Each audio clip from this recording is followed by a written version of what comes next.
नमस्कार साथियों, मैं विजय आप सभी साथियों का एनएस शिक्षा परिवार में स्वागत करता हूं। एसएससी जीडी का प्रैक्टिस सेट है हिंदी का, विषय हिंदी का। और पहला क्वेश्चन आपकी स्क्रीन पे है, बताएंगे क्या होगा इसका राइट आंसर। साथ ही अगर आप हमारे चैनल पे नए हैं तो चैनल को सब्सक्राइब करें, वीडियो को लाइक और शेयर करें। पहला क्वेश्चन है साथी, शकर्मक क्रिया का उदाहरण कौन सा है? पक्षी उड़ रहे हैं, बच्चा सो रहा है, बच्चा रो रहा है, वह फल खाता है, राम सोता है। बताएं साथ ही सकर्मक क्रिया, कर्म के आधार पर क्रिया को दो भागों में बांटा गया है। कितने भागों में? दो भागों में। पहला साथी होता है अकर्मक क्रिया, अकर्मक क्रिया, और दूसरा शकर्मक क्रिया, शकर्मक क्रिया। अकर्मक क्रिया यहाँ पे साथी जो है, अ का अर्थ होता है बिना या न। बिना आप कह सकते हैं, अ का अर्थ यहाँ पे बिना या नहीं, नहीं के अर्थ में इसका प्रयोग हुआ है। शकर्मक जो होता है यहाँ पे, श का अर्थ क्या होता है? शहीद। श का अर्थ होता है शहीद। इसकी इस प्रकार से परिभाषा बनेगी कि अकर्मक क्रिया वे क्रियाएं होती हैं जिसमें कर्म की आवश्यकता नहीं होती है, वो अकर्मक क्रिया कहलाती हैं। सकर्मक क्रिया वे क्रियाएं होती हैं जिसमें कर्म की आवश्यकता होती है, और ऐसे वाक्यों में कर्म क्या होता है? कर्म सहित होता है। और अगर आपको अकर्मक और सकर्मक निकालना है तो आप यहाँ पे क्या क्या से प्रश्न करेंगे। अगर आपको जवाब मिलता है तो वहाँ पे अकर्मक हो जाएंगी, और क्या से अगर जवाब मिलता है तो सकर्मक, और नहीं मिलता है तो क्या हो जाएगा? अकर्मक हो जाएगा। अब यहाँ पे आप वाक्य देखेंगे, यहाँ पे वाक्य दिया हुआ है, पक्षी उड़ रहे हैं। पक्षी क्या उड़ रहे हैं? आप यहाँ पे क्या लगाएं? पक्षी क्या उड़ रहे हैं। तो क्या से आपको जवाब की अपेक्षा है कि आपको जवाब मिलेगा? नहीं मिलेगा। तो ये साथी कैसी क्रिया हो जाएगी? ये अकर्मक क्रिया हो जाएगी। कैसी क्रिया हो जाएगी? अकर्मक। बच्चा रो रहा है, बच्चा क्या रो रहा है? क्या यहाँ पे जवाब मिला? नहीं मिला। वह फल खाता है, वह क्या खाता है? क्या की जगह पे क्या मिला साथी? फल खाता है। तो यह कौन सी क्रिया हो जाएगी? सकर्मक क्रिया हो जाएगी। ऑप्शन सी इसका करेक्ट हो जाएगा। राम सोता है, राम क्या सोता है? क्या से जवाब मिलेगा? नहीं मिलेगा। तो यहाँ पे जो इसका राइट आंसर होगा ऑप्शन सी होगा। समझ में आया साथी आपको? चलो अगले क्वेश्चन पे चलते हैं। क्वेश्चन नंबर 2 आपके स्क्रीन पे है। निम्नलिखित में से शुद्ध वर्तनी का चयन करना है। निम्नलिखित में से शुद्ध वर्तनी वाले शब्द का चयन करना है। उज्ज्वल की वर्तनी आपको सही बतानी है, क्या होगा? तो जो इसका राइट आंसर होगा, यहाँ पे जो जय का इस्तेमाल होता है, दोनों जय का इस्तेमाल होता है, आधे जय का इस्तेमाल होता है दोनों में। तो इसका जो राइट आंसर होगा ऑप्शन सी हो जाएगा। ध्यान देंगे इस शब्द पे। अगले क्वेश्चन पे चलते हैं। क्वेश्चन नंबर 3 आपके स्क्रीन पे है, क्या होगा इसका राइट आंसर। साथ ही क्वेश्चन नंबर 3 है व्योम। आपको बताना है व्योम का पर्यायवाची शब्द नहीं पूछा है आपसे, कौन सा नहीं है? अंबर, अंतरिक्ष, पीयूष, नभ। व्योम का पर्यायवाची कौन सा नहीं है? व्योम के जो पर्यायवाची शब्द होते हैं वो क्या क्या होते हैं? व्योम को आकाश, आकाश इसका पर्यायवाची शब्द है। अंबर, नभ, ये शब्द व्योम यानी आकाश के पर्यायवाची हैं। गगन, आसमान, गगन, आसमान, अनंत भी कहते हैं। क्या कहते हैं? अनंत, यानी जिसकी कोई सीमा ना हो। अंतरिक्ष भी कहते हैं। क्या कहते हैं? अंतरिक्ष भी कहते हैं। तो जब इसका आंसर की हम बात करेंगे तो अंबर भी व्योम का पर्यायवाची होता है, अंतरिक्ष भी होता है, नभ भी होता है। तो कौन सा नहीं होता है? ऑप्शन सी पीयूष नहीं होता। आखिर पीयूष क्या होता है साथी? पीयूष को कहते हैं, पीयूष, पीयूष को क्या कहते हैं? अमृत कहते हैं, अमी कहते हैं, सुधा कहते हैं। क्या कहते हैं इसे? सुधा कहते हैं, अमी कहते हैं, अमी। सोम हो गया साथी, सोम। सुरभोग, सुरभोग, पीयूष, ये सब किसके पर्यायवाची हैं? अमृत के, अमी के पर्यायवाची हैं, सुधा के पर्यायवाची हैं। अगले क्वेश्चन पे चलते हैं। क्वेश्चन नंबर 4 आपकी स्क्रीन पे है, बताएंगे क्या होगा इसका राइट आंसर। क्वेश्चन नंबर 4 है आपकी स्क्रीन पे, अस्थावर का विलोम शब्द क्या होगा? अस्थावर का विलोम शब्द क्या होगा? चंचल होगा, चेतन होगा, जंगम होगा, या जड़ होगा? अस्थावर का अर्थ होता है साथी मेरे स्थिर या अचल। स्थिर, आप क्या कह सकते हैं? स्थिर या अचल, इसका अर्थ होता है स्थिर या अचल। और जो इसका विलोम होगा वो साथी क्या हो जाएगा? गतिशील या चलायमान। और उसके उसको क्या कहते हैं? जंगम कहते हैं। जंगम का जो अर्थ होता है वो गतिशील होता है, इसका जो अर्थ होता है क्या होता है? गतिशील या चलायमान होता है। चंचल का विलोम अगर आपसे पूछा जाए तो चंचल, चंचल का भी विलोम क्या होता है? स्थिर होता है। चंचल का अर्थ होता है चलायमान, और इसका हो जाएगा स्थिर। जड़ का विलोम क्या होता है साथी? चेतन होता है। ये एक दूसरे के क्या है? विलोम शब्द है। अगले क्वेश्चन पे चलते हैं। क्वेश्चन नंबर 5 आपकी स्क्रीन पे है, बताएंगे क्या होगा इसका राइट आंसर। क्वेश्चन है साथी आपकी स्क्रीन पे, अरण्य रोदना मुहावरे का सही अर्थ क्या होगा?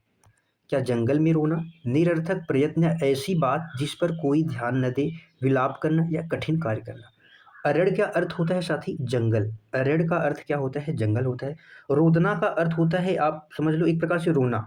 आप ऐसा समझ लो एक प्रकार से रोना, यानी जंगल रोना। क्या इसका अर्थ हो जाएगा मुहावरा जंगल रोना? बिल्कुल नहीं होगा। अरड़ का अर्थ है जंगल और यहाँ पे रोदने का अर्थ है साथी प्रयास से है, व्यर्थ। आप ऐसा कह सकते हैं निरर्थक प्रयास। किस कौन सा प्रयास होगा? निरर्थक, बिना अर्थ का प्रयास। या आप ऐसा भी कह सकते हैं कि व्यर्थ के विलाप, या आप ऐसा कह सकते हैं कि ऐसी बात जिस पर कोई ध्यान न दे, निरर्थक प्रयत्न, निरर्थक प्रयास, जो भी आप कह सकते हैं। अरण्य रोदना मुहावरे का सही अर्थ होगा ऑप्शन बी। अगला क्वेश्चन है क्वेश्चन नंबर 6, आपकी स्क्रीन पर बताना है, बताएंगे क्या होगा इसका राइट आंसर। दिया हुआ है साथी अभिज्ञ। अभिज्ञ का विलोम शब्द क्या होगा? अज्ञ होगा, प्रज्ञ होगा, चतुर होगा या अभिमान? क्या होगा अभिज्ञ का विलोम? अभिज्ञ का विलोम, अभिज्ञ का अर्थ होता है जानकार। अभिज्ञ का अर्थ होता है जानकार, और इसका जो विलोम हो जाएगा साथी क्या हो जाएगा? अनजान आप कह सकते हैं, अनजान होना चाहिए। और अभिज्ञ का जो सही विलोम शब्द होता है वो होता है अनभिज्ञ। अभिज्ञ का विलोम क्या होता है? अनभिज्ञ होता है, बट यहाँ पे ऑप्शन में दिया हुआ नहीं है। तो अज्ञ का जो अर्थ होता है वो भी क्या होता है साथी? अज्ञानी होता है। तो इसका जो राइट आंसर हो जाएगा ऑप्शन ए हो जाएगा। प्रज्ञ क्या होता है साथी? प्रज्ञ चालू, चतुर, चालाक, ज्ञानी, बुद्धिमानी को कहते हैं। और इसका जो विलोम हो जाएगा वो मूढ़ हो जाएगा। मूढ़ का अर्थ क्या होता है? मूर्ख या मंदबुद्धि या अज्ञानी होता है। चतुर का अर्थ होता है चालाक, और इसका भी विलोम क्या हो जाएगा? मूर्ख हो जाएगा। अभिमान साथी क्या होता है? एक प्रकार से घमंड को दर्शाता है। अभिमान किसको दर्शाता है? घमंड को। तो इसका जो विलोम हो जाएगा क्या हो जाएगा? नम्रता हो जाएगा या विनय हो जाएगा, आप जो भी कह सकते हैं। अगले क्वेश्चन पे चलते हैं। क्वेश्चन नंबर 7 आपकी स्क्रीन पे है, बताएंगे क्या होगा इसका राइट आंसर। क्वेश्चन है साथी रिक्त स्थानों की पूर्ति करना है, रिक्त स्थान भरना है। उसने अपनी स्वतंत्रता का डैश उपयोग किया, समुचित किया, विहित किया, प्रच्युत किया या अकुशल किया। अकुशल का अर्थ क्या होता है? निपुण न होना। आप इसका अर्थ क्या कह सकते हैं? निपुण न होना। या आप ऐसा कह सकते हैं अकुशल का मतलब है खराब ढंग, या ये एक नकारात्मक शब्द है। कैसे आ गया? तो नकारात्मक शब्द है। उसने अपनी स्वतंत्रता का प्रयोग किया। आप बताएंगे यहाँ पे क्या आएगा। मैं सबसे पहले आपके यहाँ पे जो दिए गए हैं सबको अर्थ बता देता हूँ। प्रचुर का अर्थ होता है बहुत अधिक। प्रचुर का साथ ही क्या होता है अर्थ? बहुत अधिक। या मात्रा में ज़्यादा आप ऐसा भी कह सकते हैं, मात्रा में ज़्यादा आप ऐसा भी कह सकते हैं, मात्रा में ज़्यादा। विहित का जो अर्थ होता है वो क्या होता है? विहित का अर्थ होता है नियम के अनुसार, नियम के अनुसार या कानून सम्मत ऐसा भी कह सकते हैं।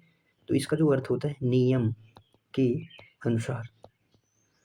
और समुचित का अर्थ साथी क्या होता है? समुचित का अर्थ होता है सार्थक या उचित, सार्थक या उचित, आप दोनों भी कह सकते हैं। तो आप बताएंगे यहाँ पे कौन सा शब्द सही आएगा। हम पहला अगर कह रहे ए हम यहाँ पे रखते हैं कि उसने अपनी स्वतंत्रता का समुचित उपयोग किया। क्या किया? समुचित यानी उचित उपयोग किया उसने अपनी स्वतंत्रता का।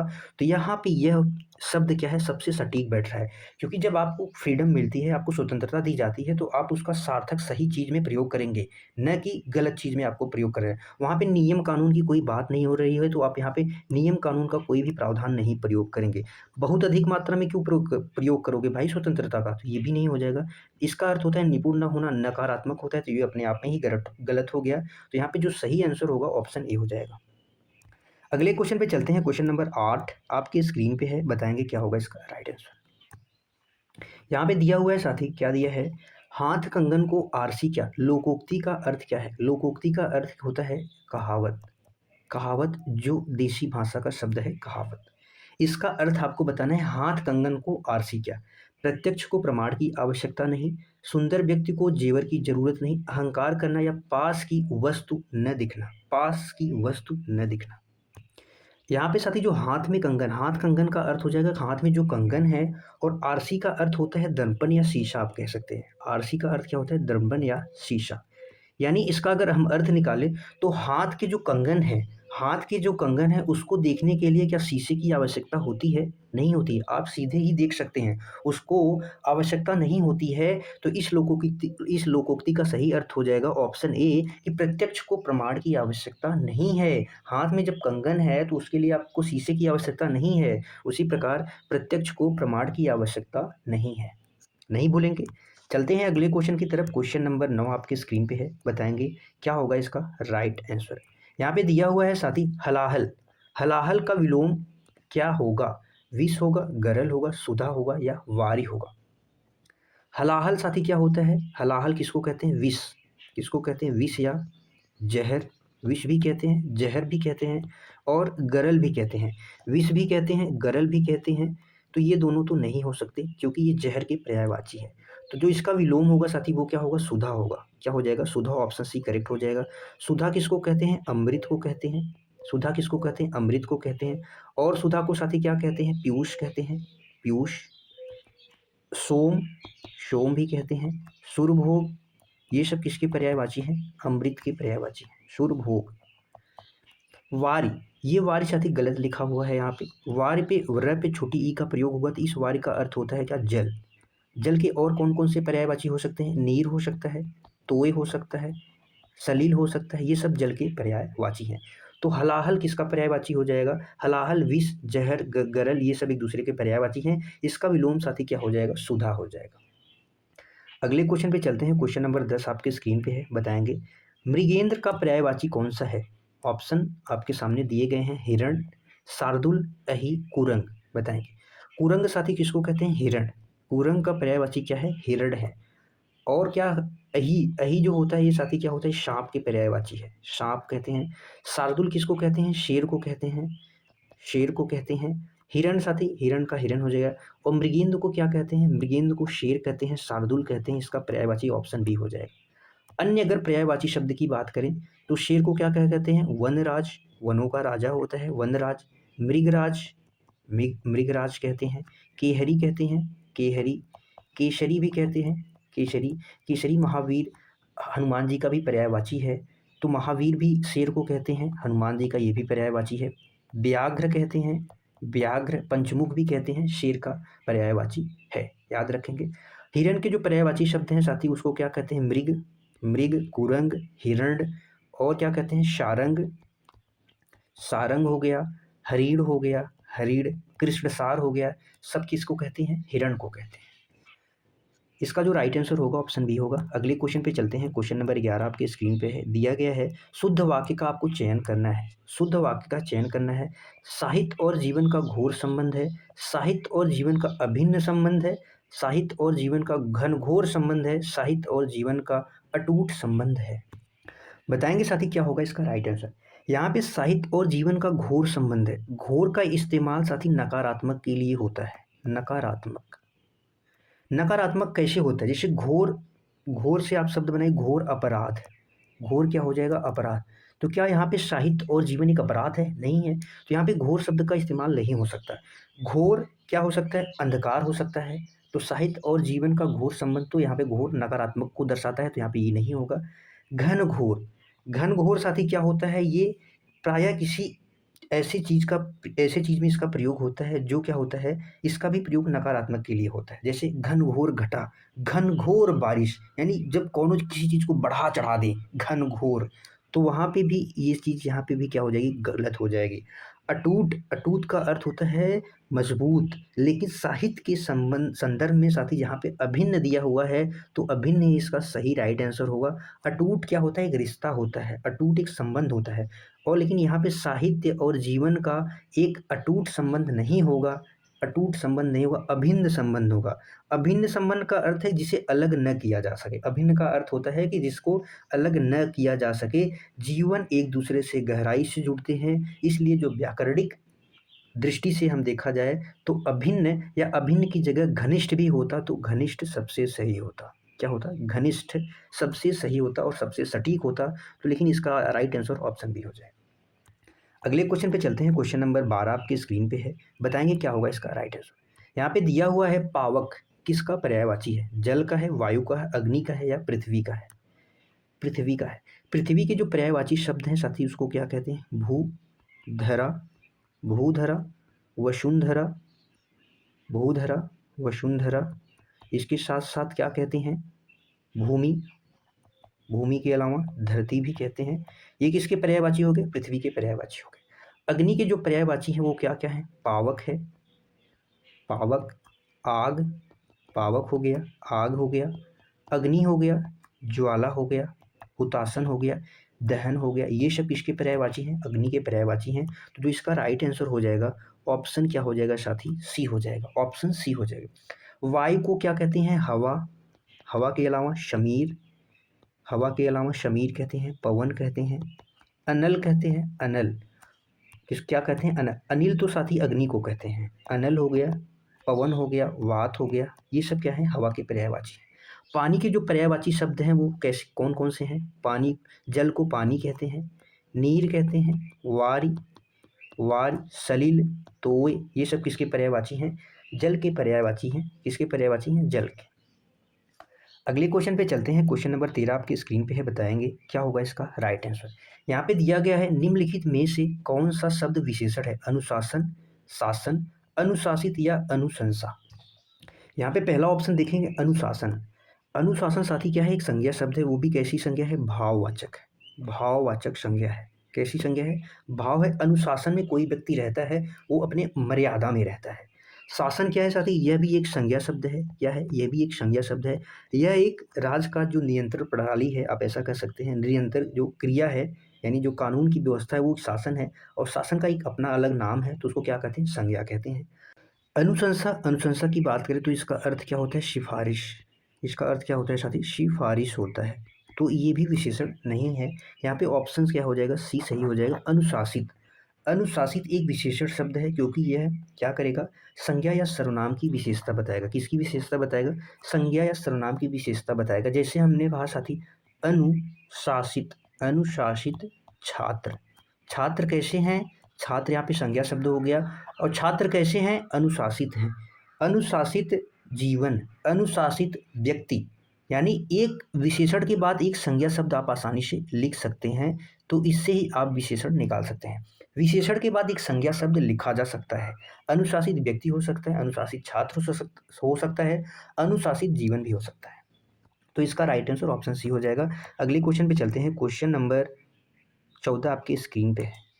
यहाँ पे दिया है आस्तीन का सांप मुहावरे का क्या अर्थ है? पालतू सांप, कपटी मित्र, शत्रुता करना या घर में सांप निकलना।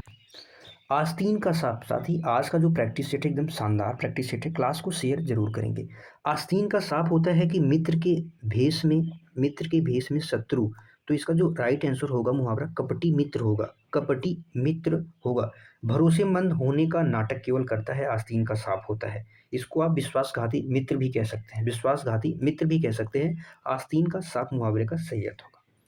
अगले क्वेश्चन पे चलते हैं। क्वेश्चन नंबर 15 आपकी स्क्रीन पे दिया हुआ है, बताएंगे क्या होगा इसका राइट आंसर। यहाँ पे दिया हुआ है साथी त्रुटि पहचाने, त्रुटि पहचानना है। मुख्य अतिथि का स्वागत किया गया, कोई त्रुटि नहीं है। यदि ए भाग में त्रुटि है तो आपको ए बताना है, बी भाग में त्रुटि है तो आपको बी बताना है, सी भाग में त्रुटि है तो आपको सी बताना है, या कोई त्रुटि नहीं है तो आपको डी बताना है। जो मुख्य अतिथि होते हैं, मुख्य अतिथि का स्वागत किया गया, मुख्य अतिथि का स्वागत किया गया, हमें साथी यहाँ पे कोई त्रुटि नहीं लग रही है, तो इसका जो राइट आंसर हो जाएगा ऑप्शन डी हो जाएगा। मुख्य अतिथि का स्वागत किया गया, यह वाक्य क्या है? सही है, तो यहाँ पे कोई त्रुटि नहीं है। अगले क्वेश्चन पे चलते हैं। क्वेश्चन नंबर 16 आपके स्क्रीन पे है, बताएंगे क्या होगा इसका राइट आंसर। यहाँ पे बताना है साथी कौन सा ऑप्शन ऐसा है जो वर्तनी की दृष्टि से अशुद्ध है। सन्यासी हो गया, आशीर्वाद हो गया, कवित्री हो गया, श्रृंगार हो गया, कवित्री हो गया, श्रृंगार हो गया। तो यहाँ पे साथी जो सन्यासी है, सन्यासी की भी वर्तनी यहाँ पे अशुद्ध थोड़ा सा है। यहाँ पे स के ऊपर क्या होगा? एक बिंदी रहेगी, अनुस्वार रहेगा। स के ऊपर क्या रहेगी? एक बिंदी रहेगी। स के ऊपर क्या रहेगी? एक बिंदी रहेगी। लेकिन यहाँ पे ये क्वेश्चन जो तैयार हुआ है श्रृंगार के लिए तैयार हुआ है, तो ये जो यहाँ पे जो राइट आंसर होगा ऑप्शन डी होगा। श्रृंगार में साथी श्रृंगार की वर्तनी कुछ इस प्रकार से शुद्ध रहेगी, तो ऑप्शन इसका डी करेक्ट हो जाएगा। ऑप्शन डी क्या हो जाएगा? करेक्ट हो जाएगा। बाकी ये सारे शब्द यहाँ पे क्या है? शुद्ध हैं। अगले क्वेश्चन पे चलते हैं। क्वेश्चन नंबर 17 आपकी स्क्रीन पे है, बताएंगे क्या होगा इसका राइट आंसर। यहाँ पे दिया हुआ है साथी दिए गए शब्द युग में अनल और अनिल का सही अर्थ क्या है? आग हवा, हवा आग, शून्य आग या हवा पानी। इस अनल का अर्थ क्या होता है साथी? इस अनिल का अर्थ क्या होता है? बताएंगे फटाफट से, बताएंगे साथी। इस अनल का जो अर्थ होता है साथी वो क्या होता है? आग होता है। और इस अनिल का अर्थ क्या होता है? हवा होता है। इस अनिल का क्या अर्थ होता है? हवा। तो ऑप्शन ए क्या हो जाएगा? करेक्ट हो जाएगा। ऑप्शन ए ही क्या हो जाएगा? करेक्ट हो जाएगा। अनल का अर्थ होता है आग, अग्नि, ज्वाला, पावक, दहन। अनिल का अर्थ होता है हवा, समीर, पवन। तो इसका जो राइट आंसर ऑप्शन ही हो जाएगा। अगले क्वेश्चन पे चलते हैं। क्वेश्चन नंबर 18 आपकी स्क्रीन पर है। यहाँ पे बताना है कि निम्नलिखित में से तद्भव शब्द का चयन करना है। अट्टालिका, उष्ट्र, ईख या कुक्कुर। बताएंगे क्या होगा इसका राइट आंसर। अट्टालिका, अट्टालिका का जो तद्भव शब्द होता है वो क्या होता है साथी? अटारी। क्या होता है? अटारी। अटारी इसका क्या हो जाएगा? तद्भव हो जाएगा। अट्टालिका तत्सम शब्द है। उष्ट्र का साथी क्या हो जाएगा? ऊंट हो जाएगा। उष्ट्र का क्या हो जाएगा? ऊंट। और कुक्कुर का क्या हो जाएगा? कुत्ता। कुक्कुर का क्या हो जाएगा साथी? कुत्ता हो जाएगा। यहाँ पे राइट आंसर हो जाएगा ऑप्शन सी। ईख कैसा शब्द है? तत्सम शब्द है। इसका जो ईख ईख कैसा शब्द है? तद्भव है। इसका जो तत्सम होगा वो क्या होगा? इच्छु होगा। क्या होगा? इच्छु होगा। क्या होगा? इच्छु होगा। तो इसका जो राइट आंसर हो जाएगा ऑप्शन सी हो जाएगा। अगले क्वेश्चन पे चलते हैं। क्वेश्चन नंबर 19 आपकी स्क्रीन पे है। बताएंगे क्या होगा इसका राइट आंसर। यहाँ पे दिया गया है कि बुढ़ापा, बुढ़ापा एक प्रकार का अभिशाप है। रेखांकित शब्द में संज्ञा की सूची क्या है? क्या जातिवाचक है, व्यक्तिवाचक है या भाववाचक है या समूहवाचक है? क्या बुढ़ापा से किसी समूह का बोध हो रहा है? समूह का बोध हो रहा है। समूहवाचक संज्ञा के वे शब्द होते हैं जो किसी समूह को बताते हैं। जैसे जैसे हो गया साथी कक्षा, कक्षा हो गया, सभा हो गया, सेना हो गया। ये सब क्या है? समूहवाचक है। ये सब कैसे शब्द हैं? समूहवाचक है। जातिवाचक संज्ञा वे संज्ञा होती है जो किसी विशेष, जो किसी क्या हो, जाति का बोध कराए, एक ही प्रकार की वस्तुओं का या जाति का बोध कराए। जैसे नदी, संपूर्ण नदी की बात हो रही है। पर्वत, पर्वत हो गया। हिमालय पर्वत की बात करें तो वो व्यक्तिवाचक में चला जाएगा। जैसे लड़की हो गया, मनुष्य हो गया। ये सब क्या है? संपूर्ण एक इनकी जाति है। व्यक्तिवाचक संज्ञा वे संज्ञा शब्द होते हैं जो किसी एक व्यक्ति, वस्तु या स्थान के नाम का बोध कराते हैं। जैसे जैसे यहाँ पे हम लिखेंगे गंगा, गंगा एक विशेष नदी का नाम है। पटना एक शहर का नाम है। आगरा एक शहर का नाम है, आगरा। मोहन एक व्यक्ति का नाम है, विशेष व्यक्ति की बात हो रही है, तो यहाँ पे व्यक्तिवाचक हो जाएगा। इसका जो राइट आंसर हो जाएगा साथी ऑप्शन सी हो जाएगा। बुढ़ापा क्या है? एक भाववाचक संज्ञा है। किसी पदार्थ या प्राणी के, किसी पदार्थ या प्राणी के गुण, भाव या दोष के बोध कराने वाले शब्दों को भाववाचक संज्ञा कहते हैं। क्या कहते हैं? भाववाचक संज्ञा कहते हैं। जैसे इसमें शब्द आते हैं क्रोध, बुढ़ापा, जवानी, मिठास, मिठास। ये सब क्या होते हैं साथी? भाववाचक संज्ञाएं होती हैं। और संज्ञा के भेद अगर आपसे पूछा जाए तो संज्ञा के भेद कितने होते हैं? 5 भेद होते हैं। अगले क्वेश्चन पे चलते हैं। क्वेश्चन नंबर 20 आपके स्क्रीन पे है। बताएंगे क्या होगा इसका राइट आंसर। यह मेरी पुस्तक है, इस वाक्य में यह किस प्रकार का सर्वनाम है? निश्चयवाचक सर्वनाम, अनिश्चयवाचक, निजवाचक, संबंधवाचक सर्वनाम। यह साथी सर्वनाम के भेद कितने होते हैं? 6 होते हैं। इनके शब्दों की संख्या कितनी होती है? 11 होती है। शब्दों की संख्या कितनी होती है? 11। संबंधवाचक सर्वनाम जो संबंध के लिए प्रयुक्त होते हैं, जो और सो। निजवाचक सर्वनाम आप शब्द है, स्वतः का जो बोध कराए। निश्चयवाचक सर्वनाम साथी यह और वह। निश्चयवाचक सर्वनाम यह वह। अनिश्चय में कोई और कुछ, कोई और कुछ। जैसे दरवाजे पर कोई आया है, वो कैसा हो जाएगा? कोई अनिश्चयवाचक। यहाँ पे इसका जो राइट आंसर हो जाएगा ऑप्शन बी हो जाएगा। क्या हो जाएगा इसका? Option b. साथ ही आज के लिए बस इतना ही था। बताएंगे क्लास कैसी लगी। क्लास आज की साथी बेहतरीन थी। ये हमारा टेलीग्राम चैनल है, आप इसे ज्वाइन कर सकते हैं। क्लास को अंत तक देखने के लिए आप सभी साथियों का तहे दिल से धन्यवाद है। कल फिर मिलेंगे एक शानदार जानदार क्लास में। तब तक के लिए बाय बाय साथी। Thank you so much. खुश रहिए, मस्त रहिए, पढ़ते रहिए। जय हिंद मेरे सभी प्यारे भाई बहन।